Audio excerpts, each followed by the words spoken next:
Okay, let's welcome Michael Sheen. Michael is a master's student here. He also got his undergrad in math and comp sci from here.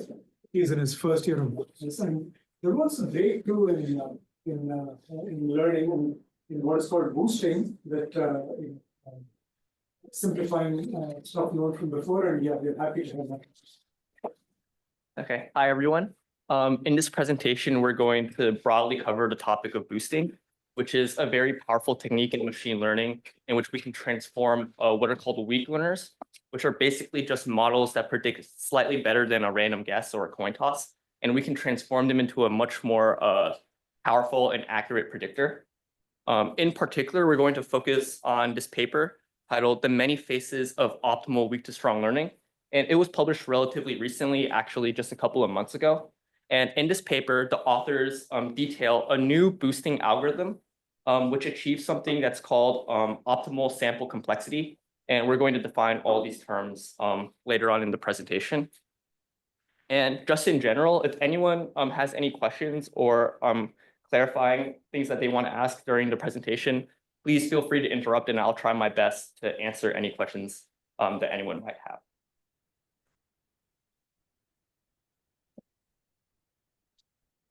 So just as a general outline of the presentation, first we're going to define what weak and strong learners are. Next, we're going to cover boosting, which is a weak to strong learning technique. And then we're going to cover AdaBoost, which is a variant of boosting, which sort of improves upon the baseline boosting algorithm and optimizes upon that. And understanding AdaBoost is really important because the algorithm that's detailed in the paper, which is titled Majority of 5, it heavily draws upon AdaBoost, which is an already existing algorithm.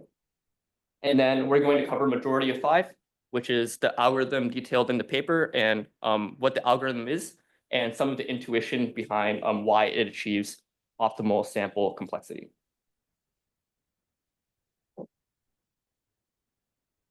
So the first thing we have to do is sort of define or give some basic context to the model that we're working with.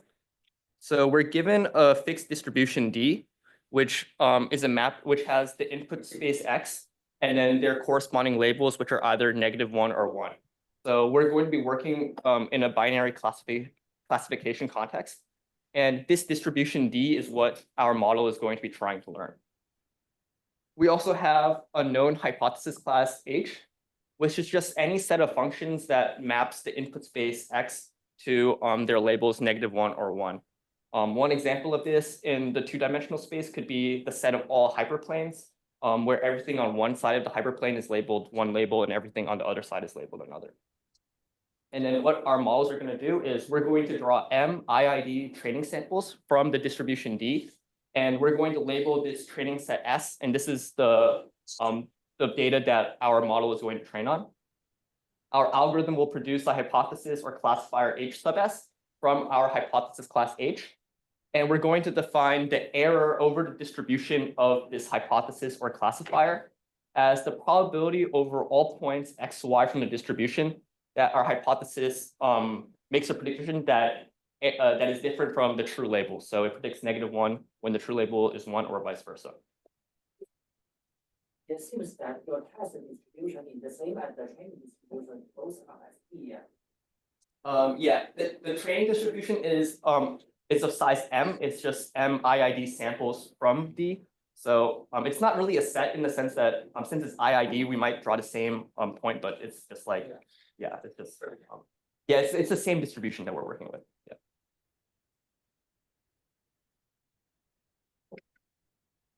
So next, onto the definition of what a weak learner is.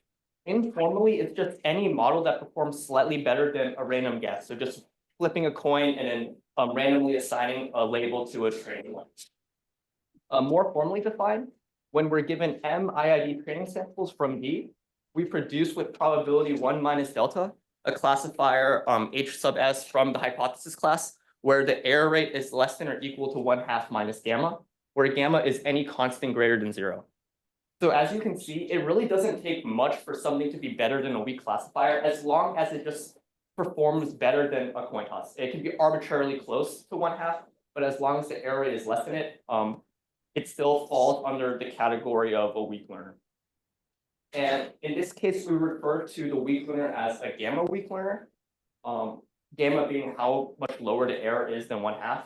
And you'll also hear a term being used, gamma as being the advantage of the weak learner. So better weak learners will have a larger gamma.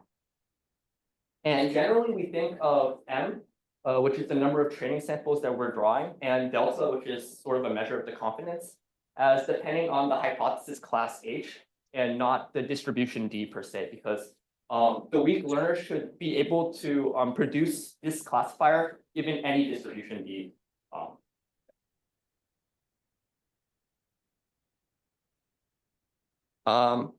Next is the definition of a strong learner. So formally defined, a strong learner is when given M, which is a function of epsilon and delta, IID samples from the distribution D. What it does is it produces with probability at least 1 minus delta, a hypothesis where the error is less than or equal to epsilon. And epsilon and delta in this case can be any constants between 0 and 1.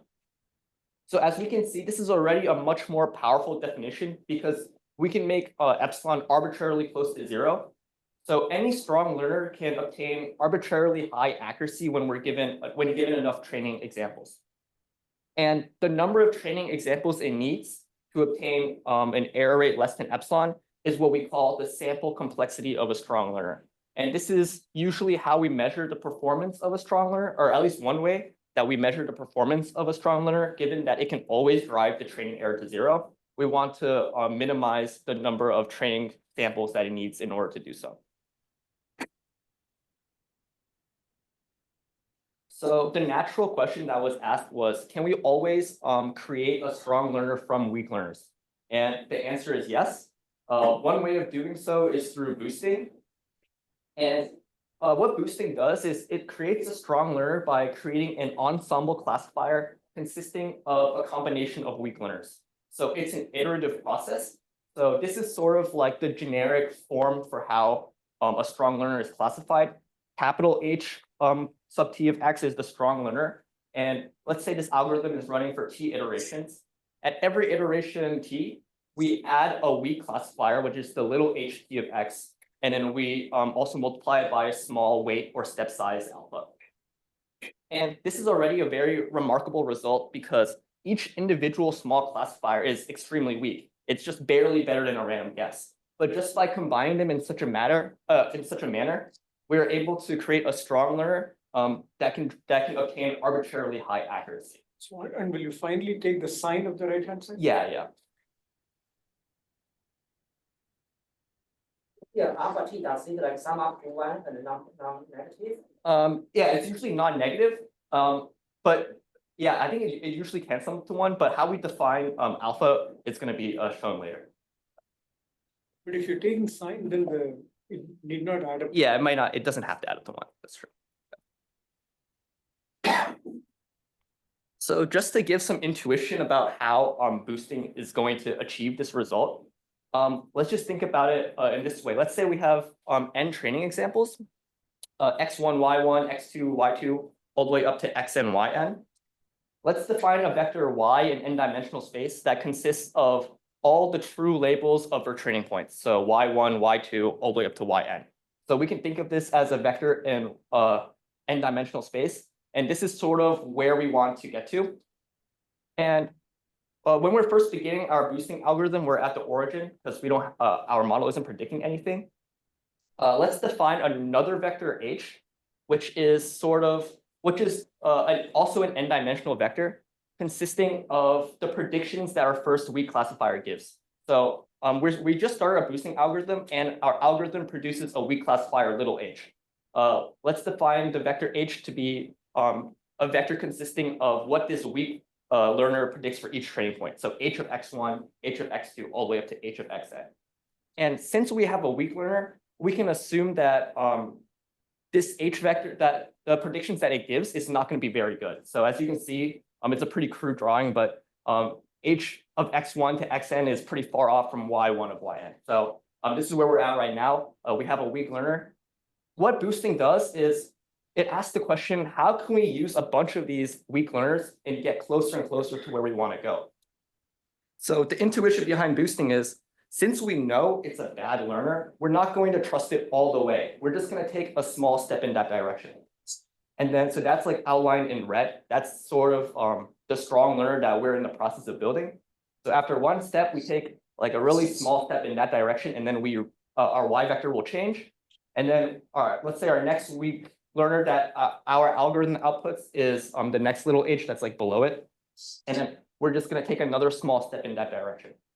So basically, the main takeaway from this, which is the intuition behind boosting, is that even though each individual step is not very good in the sense that it's a weak learner, our weak learners are still good enough that we're still moving in the general direction of where we want to go. So by summing over all of these individual very bad steps, we can still converge towards our true label or our destination, which is where we want to be.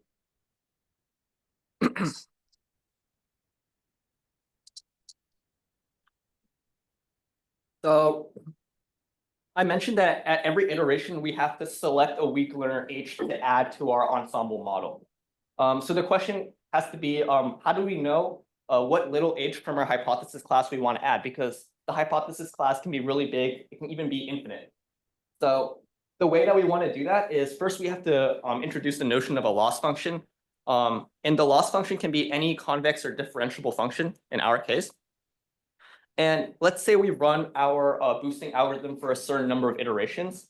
What we want to do at our current step is we want to choose a weak classifier, little h, from our hypothesis class that minimizes the loss function at big H, which is where our current model is, plus alpha of little h, which is the new weak classifier that we're about to add to our. Michael, you have to also optimize for alpha. That's going to be covered in AdaBoost. In generic boosting, alpha is generally just thought of as a constant fixed small step size. So yeah, in AdaBoost, we're going to also optimize the step size alpha, and that's why we're going to see a much larger improvement over this baseline boosting algorithm.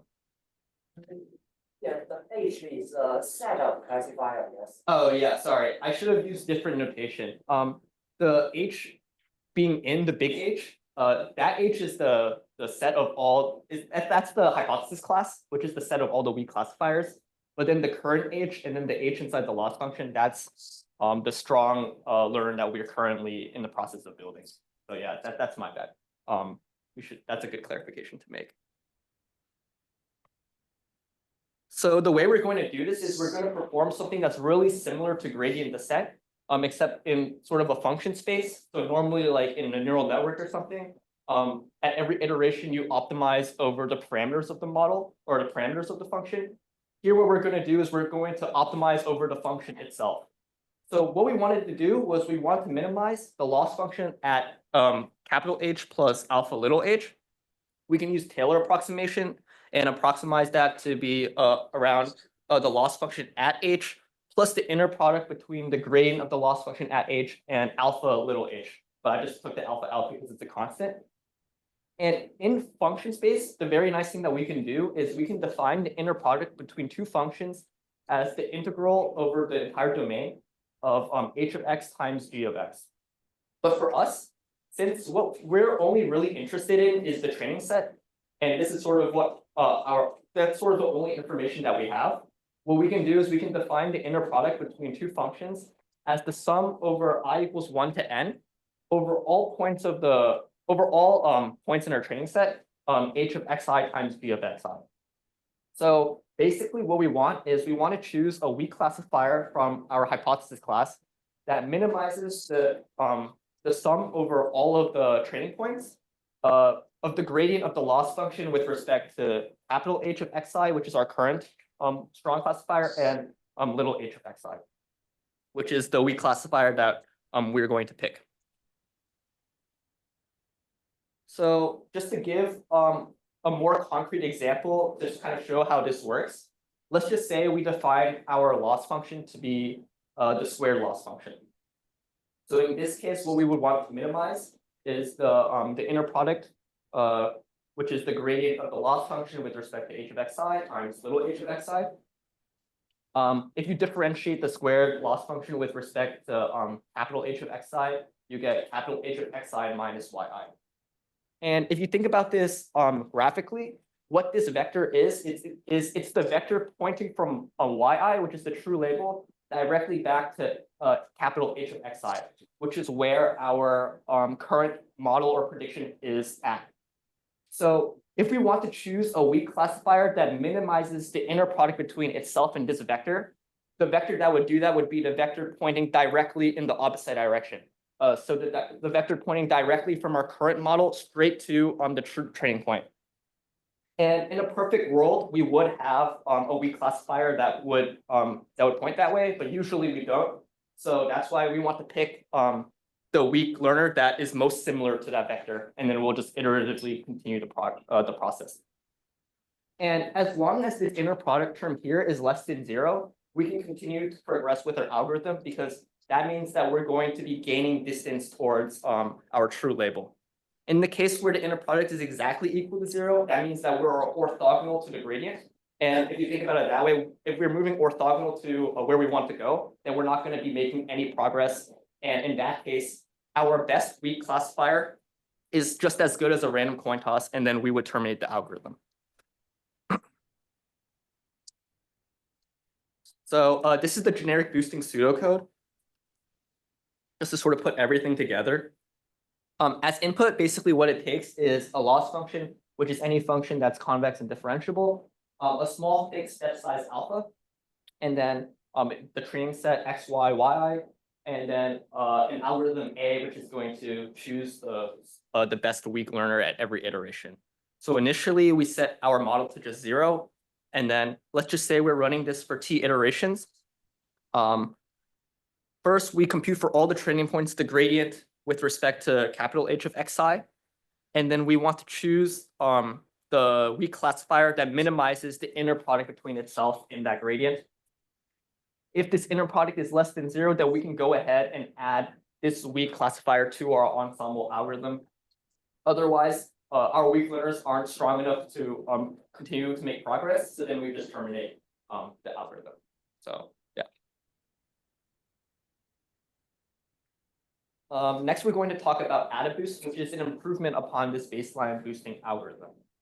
So the main improvement that AdaBoost makes is that in the baseline boosting algorithm, we set A to be a small constant. What this effectively means is that every single weak learner that we add has the same step size. So every weak learner is basically weighed the same. In AdaBoost, what we're going to do is we're going to optimize the step size as well to minimize the loss function L at each iteration. So what this means is we're going to take advantage of better learners by assigning them a bigger weight than worse learners. So let's just say we've been running our algorithm for a certain amount of iterations, and we just happen to stumble upon a case where we have a very good weak learner that almost points directly towards the true label. In this case, the previous algorithm would just assign it the same small step size as every other weak learner that we added. But AdaBoost will capitalize upon this and assign it a much larger weight. Basically, that means we're taking a much larger step in this very good direction. And this means that AdaBoost is going to converge towards a low training error much faster than the generic boosting algorithm would.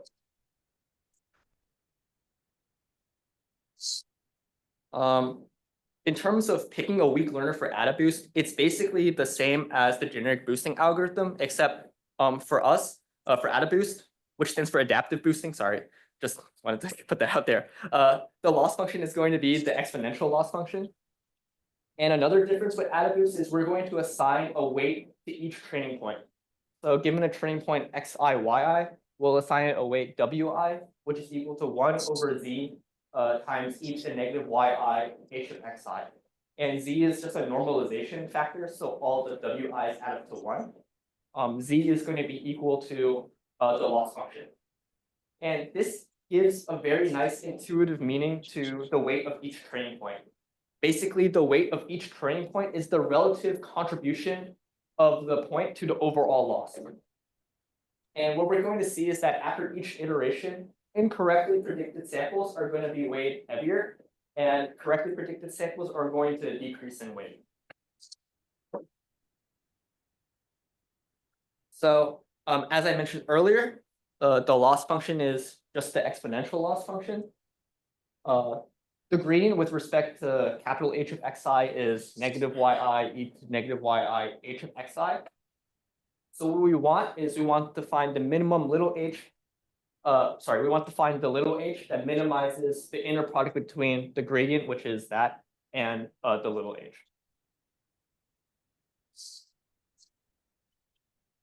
So I just rewrote it in the first bullet point. But what we can actually do is we can substitute the weight back in, because wi is equal to e to the negative yi times h of capital H of xi over z. But the z term gets canceled out since we're summing over from 1 to n. So you can just substitute the wi back in like that. And then we can actually further simplify, because in the case where our weak linear correctly predicts the model, h of xi times yi will be 1. So then you'll just have the negative summation over all the weights where we predict correctly. And then in the case where we predict incorrectly, yi times h of xi will be negative 1. So then we'll just have a positive summation over all the weights where we predicted incorrectly. And this makes intuitive sense, because what we want to do is we want to take the h that sort of minimizes the mass of all the training data that we predict incorrectly and maximizes the mass of all the training data that we predict correctly. And I mentioned earlier that we can progress with the algorithm as long as the inner product is less than 0. The inner product in this case is less than 0 when less than half of the mass of the training data is predicted incorrectly. So we still have a weak classifier that's performing better than a random coin toss. And we can further simplify this just to make it easier, because the summation over all the examples where the weak classifier predicts correctly is equal to 1 minus the summation over all the training examples where weak classifier predicts incorrectly. So basically, at the end of the day, all we want is the weak classifier that minimizes the mass over the weighted sum over all the training examples where the weak classifier predicts incorrectly.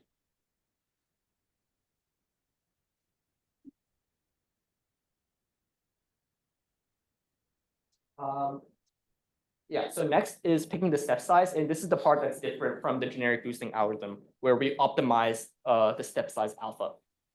So in this case, what we want is we want an alpha that minimizes the loss function at h plus alpha h. We already know a little h because this is done after we pick the weak classifier.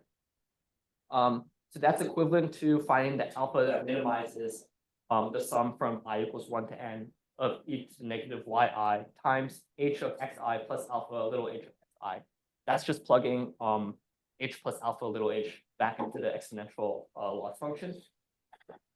And so what we're going to do is we're going to differentiate that with respect to alpha and set it equal to 0. And what we end up with is alpha is equal to 1/2 natural log 1 minus epsilon over epsilon, where epsilon in this case is the sum over all the training examples where the reclassifier incorrectly predicted the training example, the weights of that.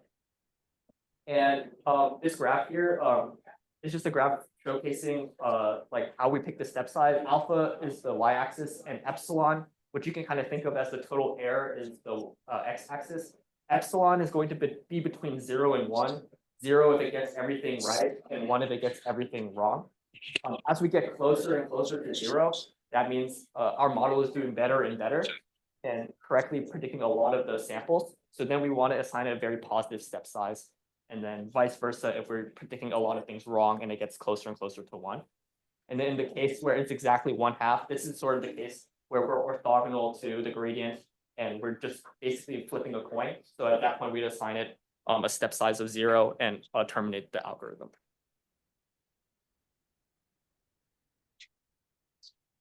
The last thing about AdaBoost is that after each step, we're going to update the weights.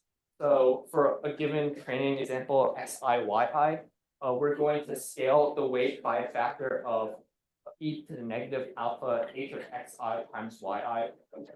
And incorrect samples are going to be weighed more heavily than correct ones, because then if it's incorrect, h of xi times yi is -1. So we're multiplying it by e to the alpha, which is going to be greater than 1. And in the other case, we're going to be multiplying by e to the negative alpha, which is less than 1. So the weights will decrease for the correctly sampled training.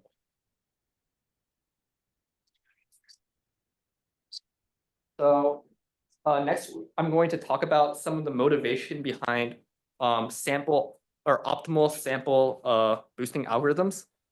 So just to do that, we're going to quickly reintroduce the notion of sample complexity as the number of samples necessary for strong learners to produce with probability 1 minus delta a classifier with error less than or equal to epsilon. And this depends on the VC dimension D of the hypothesis class, which is sort of just a measure of how complex the hypothesis class is, and the advantage gamma of the weak learner. So the more complex the hypothesis class is, generally we need more samples to sort of capture the nuances of that hypothesis class.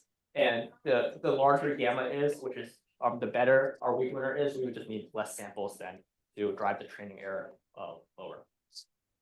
So Larsen and Ritzert showed in a paper published in 2022, they showcased a theoretical lower bound of sample complexity as being omega d over gamma squared epsilon plus ln 1 over delta over epsilon. And they also showed that AdaBoost, unfortunately, is always suboptimal by at least a factor of natural log 1 over epsilon. So omega d times ln 1 over epsilon over gamma squared epsilon plus ln 1 over delta divided by epsilon. So next, I'm going to go over majority of 5, which is this algorithm that is able to achieve optimal sample complexity, which is big O of d over gamma squared epsilon.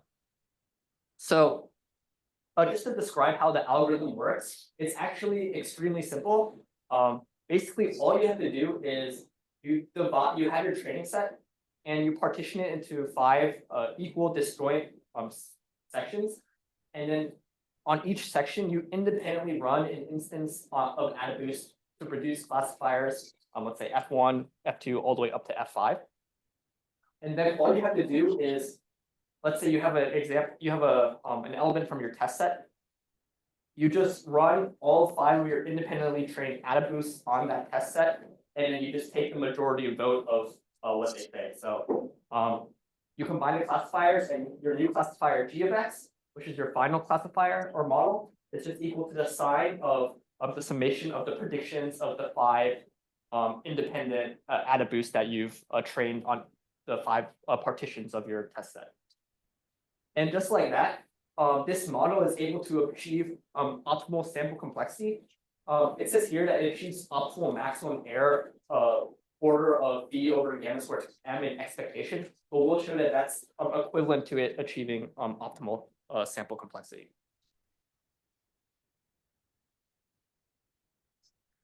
So this is the main result of the paper, formally stated.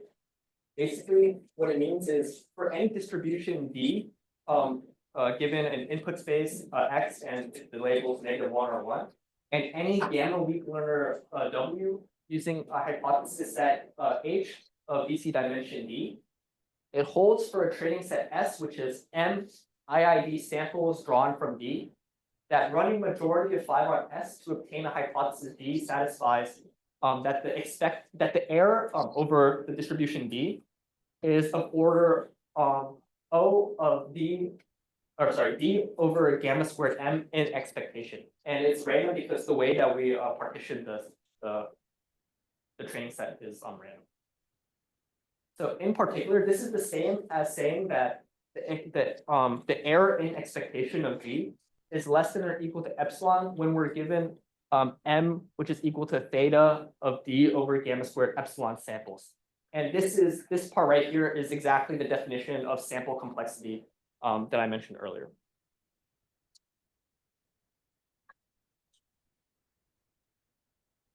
Before we proceed with the proof, first I just wanted to reiterate I just wanted to talk about the margins. So let's consider a voting classifier f of x, which is equal to the sign of the summation over all the weak classifiers, alpha of h plus h of x, times h of x, where the alpha of h is a non-negative step size. Let's create a new function f prime of x, which is equal to, which is the same thing, except we remove the sign and we normalize the step sizes so they all add to 1. Then the margin of f on a sample xy is y times f prime of x, which is going to be between -1 and 1. It will be -1 if all the classifiers in your voting classifier predict incorrectly, and 0 if exactly half of them predict correctly and half of them predict incorrectly. You can think of the margin as sort of the confidence of a classifier. So previous work has shown that AdaBoost produces a voting classifier with margins omega of gamma.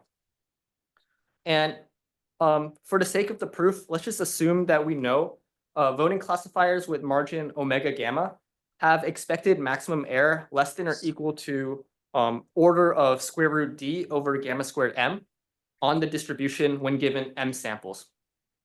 So what we want to show through majority of 5 is that when we combine 5 instances of AdaBoost on disjoint training set, we can reduce that expected error to an optimal O of d over gamma squared m.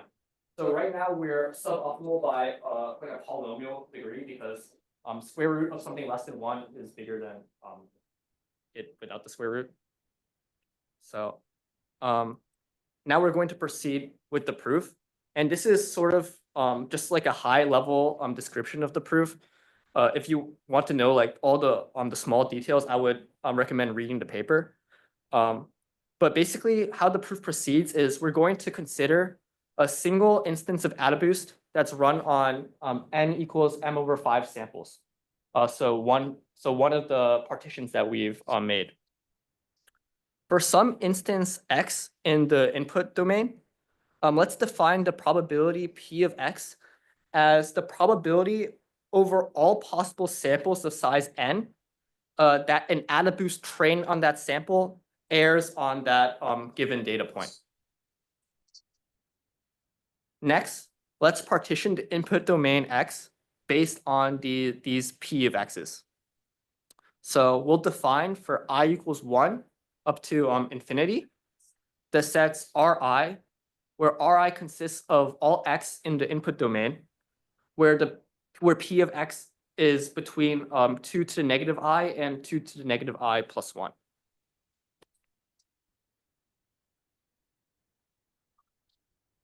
The probability that k independently trained AdaBoost classifiers all misclassify a given x is px to the k. And in the case of majority of 5, we need 3 classifiers to all err on x. So we reduce the contribution of expected error of a given x in a set Ri to be px cubed times the probability over the entire distribution that x is from the set Ri. And since px cubed, since px is upper bounded by 2 to the negative I plus 1 when x is from Ri, this expression here is upper bounded by 2/3 px, 2/3 times the probability over the entire distribution that x is from Ri times 2 to the negative 3i. And then if we sum this over all the sets Ri, basically, we get that the expected error, or the expected contribution of px cubed is going to be equal to the summation from I equals 1 to infinity of px cubed given x is from the set Ri times the probability that x is from Ri. So that's going to be less than or equal to 2 cubed times the summation from I equals 1 to infinity of 2 to the negative 3i times the probability that x is from the set Ri. So all that's left to do is we need to upper bound the probability that x is from the set Ri.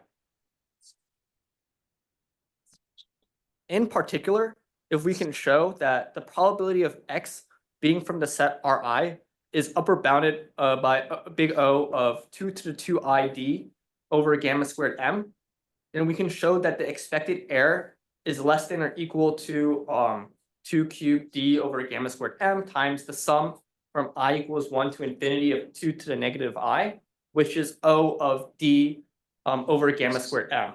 So as long as we can show that the probability of x being Ri is within these bounds, we can show that we reach our optimal maximum expected error.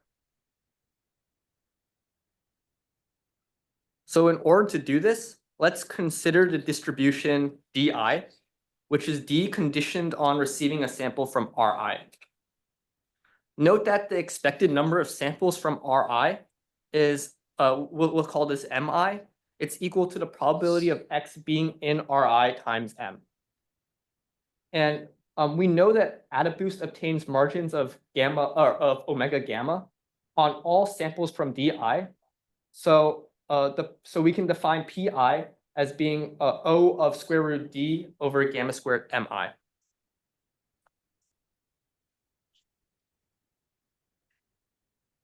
But also, since we're conditioning on the fact that we're sampling from Ri, this also implies that pi is lower bounded by 2 to the negative I. So using these two facts and the fact that mi is equal to the probability of x being in Ri times m, we can say that the square root of d over gamma squared mi is omega of 2 to the negative I. And this implies that mi is big O of 2 to the 2i times d over gamma squared, which then implies that the probability of x being in Ri is big O of 2 to the 2i times d over gamma squared m. And since we showed that probability of x being in Ri is big O of 2 to the 2i times d over gamma squared m, that's what we needed to show that the maximum,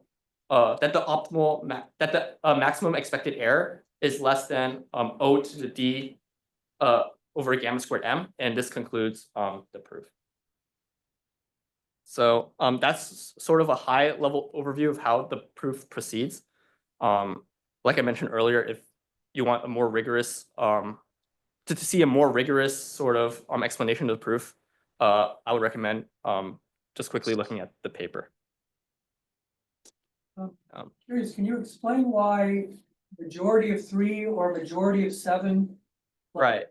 Those are not the right things to use? Yeah, I think it has something to do with they mentioned that if we could show that, I mentioned earlier that AdaBoost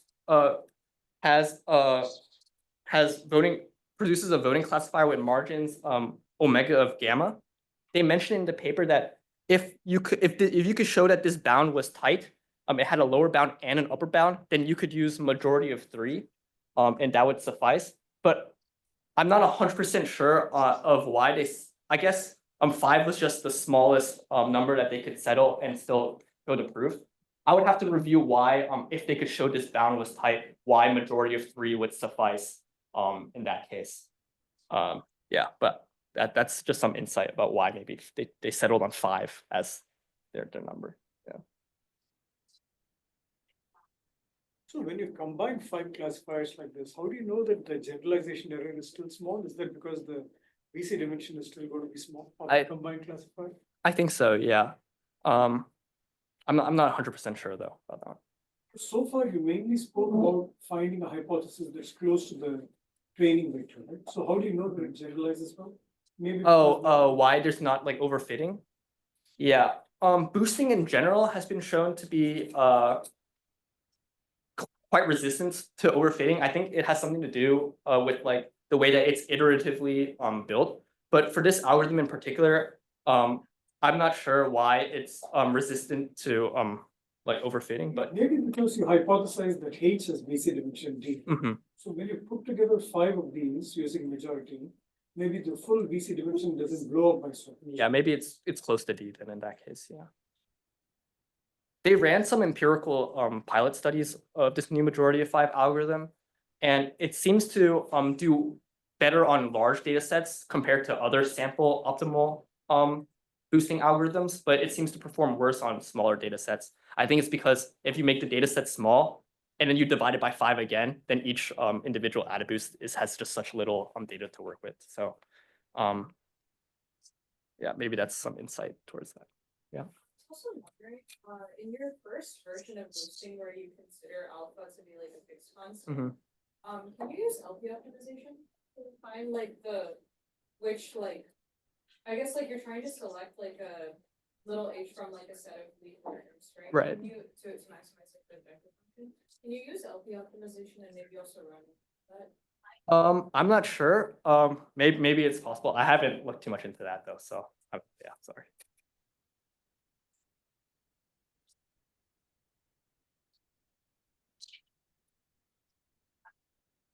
Any questions from the Zoom audience?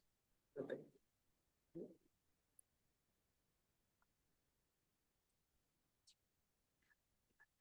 Just out of curiosity, for AdaBoost versus like I Mhm. guess, when you're not optimizing for alpha, is there some kind of like, in terms of like general runtime of how long this takes to like train, is there some kind of?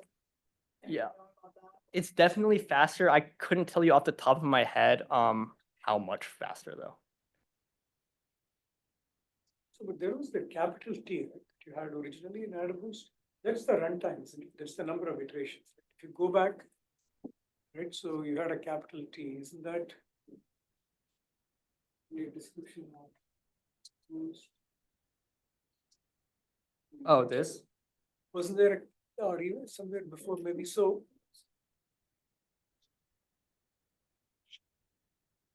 Yeah, so isn't there some bound on capital T for AdaBoost? I think so in generic boosting you can optimize over how many iterations you want to run your boosting algorithm in for. Also, AdaBoost, there's also like for capital T, there's a 1/epsilon squared dependence or something like that. Oh yeah. Actually, I think yeah. Do you remember what that is? I don't remember exactly what it is though, but I think there is that. Yeah.